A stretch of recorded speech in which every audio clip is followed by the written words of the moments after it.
Yet another month flew by, which means that it's time to look back at everything that happened in the crypto industry in October. And boy, was it fire!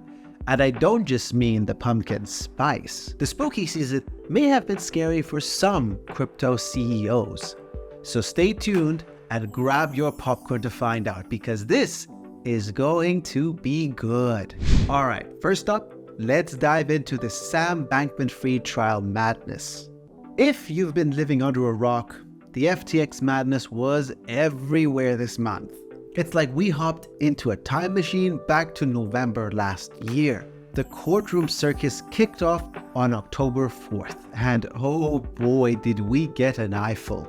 SBF's team took the defensive, playing a crafty game by pinning some of the blame on Alameda's former CEO, Caroline Ellison, and the big man of Binance, Changpeng Zhao. Bankman-Fried came out swinging, denying any fraud with Alameda, but admitting FTX had some growing pains. During the trial, fabricated balance sheets were presented, and at some point, evidence was showed that SBF believed Binance leaked an Alameda balance sheet to the media in 2022 during a PR campaign against FTX. And get this, Caroline Ellison, she was on the stand for over 10 hours, saying she was trying to bail on Alameda before the house of cards fell. But the real shocker? Nishad Singh, the former FTX engineering director. He pleaded guilty to fraud charges as part of his cooperation agreement with US prosecutors. The guy might be staring down the barrel of 75 years behind bars. That's a lifetime of missed crypto booms. But the FTX drama isn't the only courtroom showdown we got. A day before, on October 3rd, Alex Mashinsky of Celsius got his own date with Destiny. The trial is locked in for September 2024 for fraud charges and market manipulation. At the moment, the dude's out on a cool $40 million bail right now. Celsius went from top dog to bankruptcy, and now Mashinsky's got the law breathing down his neck, accused of swindling investors out of billions of dollars. Switching gears a bit, let's talk tech. Mastercard's been cooking up something wild with CBDCs. Imagine wanting to snag a dope NFT on the Ethereum chain using CBDC.